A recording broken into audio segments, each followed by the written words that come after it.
Estelle Xia Yuqi to deliver her speech entitled Your Eyes Lie.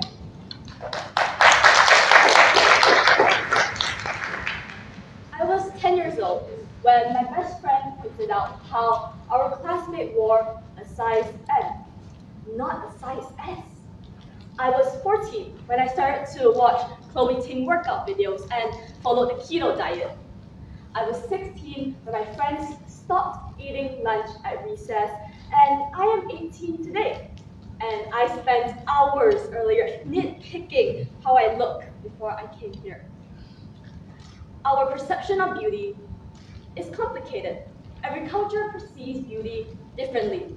In Asia, you must have fair skin, double eyelids, and be thin. The Western ideal is a tall woman with an hourglass figure. Latin America's beauty standards include being slim and light skin. Now, all of these beauty standards circle back to one thing, and that is having the perfect body. You know, the Victoria's Secret's model, slim hourglass figure, that is today's standard. Such beauty is rare, like Bella Hadid or Jennie Kim or any celebrity that comes to mind. However, mass media has perpetuated this reality where their extraordinary beauty is ordinary. Since the world has overinflated the importance of beauty, and beauty is now this unachievable look, there is the cruel, cruel message that you are not beautiful. From a young age, girls have been taught to want beauty, to crave it, to worry about their looks. And I mean, we did all grow up watching the Disney princesses and their unrealistic beauty, didn't we? And there exists a very fine line between wanting and obsessing. And it is so, so easy to cross that line, to start to see flaws that no one else sees. This is body dysmorphia. And about 3% of the population suffers from it.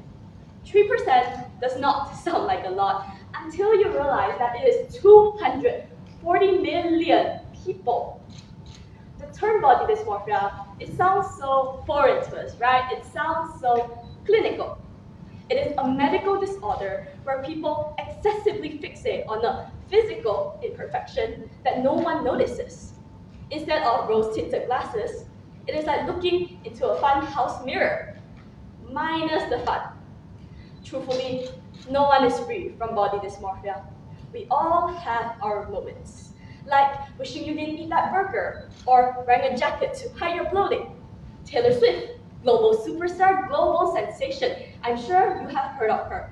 She had body dysmorphia.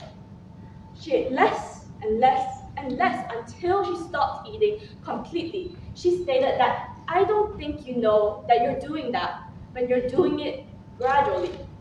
You keep sinking or you start swimming, but why? Why do they feel fat at their skinniest? It is because what they see is simply not real. Our reflection in the mirror is a misconstruction. It is exaggerated, it is distorted. Our body standards have become so high. So there is an old saying, right, that seeing is believing. However, the truth is the opposite. Your beliefs will dictate what you see. Sometimes when we see things, it ends up a little foggy in our head. This leaves a huge gap in your perception, and your beliefs will fill in these gaps. This is what happens when someone experiences body dysmorphia. They will look at themselves, they will feel fat, and they will see fat where there isn't. What I'm trying to say is that your perception ultimately relies on your beliefs. It relies on your own mind because they dictate what you will see. They will direct you to see only what you want to see. That is why everything that we perceive will always prove what we believe in, because our own mind changes it to fit our narrative. We live in a culture that revolves around our caloric intake and having a thigh gap. As Taylor Swift said, I feel like everybody is a sexy baby and I'm a monster on the hill. We are so tied up with our reflection in the mirror, one that is not real, one that only reflects our internalized hatred. When will we stop valuing the content of the mirror? When will we stop teaching young girls that they have to fit a certain ideal? Our minds will always alter the truth. So until we live in a society where beauty matters less, our eyes will lie. And I think it is time that we see the truth. Thank you.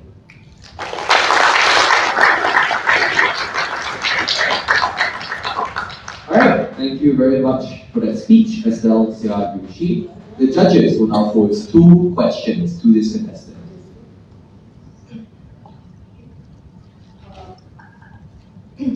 Estelle, just now you spoke about beauty standards.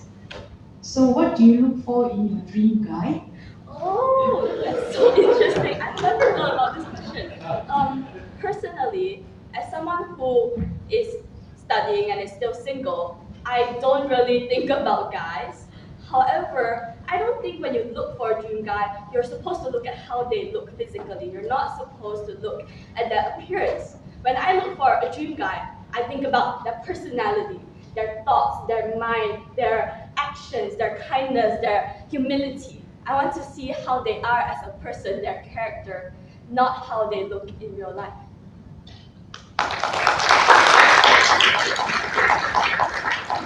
Estelle, thank you so much for the speech. My question is less interesting, but more boring, which is, while you say that beauty standards often relies on our own minds, this very mind of ours is also constantly bombarded with advertisements, commercials, standards that the world has set. How do we overcome this?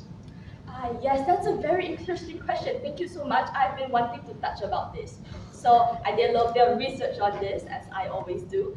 The thing about these, the uprising use of social media and technology means that we are constantly seeing these advertisements, and a lot of these advertisements use very, very beautiful models that fit that ideal, fit that body, fit that look. So this is unattainable for us. And the way we can overcome this is that as a society, we must stop putting so much value on beauty. Beauty is great, beauty is amazing, but what we should really look for is beauty on the inside. We should stop teaching young kids that they must aim to have that hourglass figure, that they must look beautiful, that they must have that great hair. And even as adults, we value beauty to a large extent, and this is something that has been ingrained in us.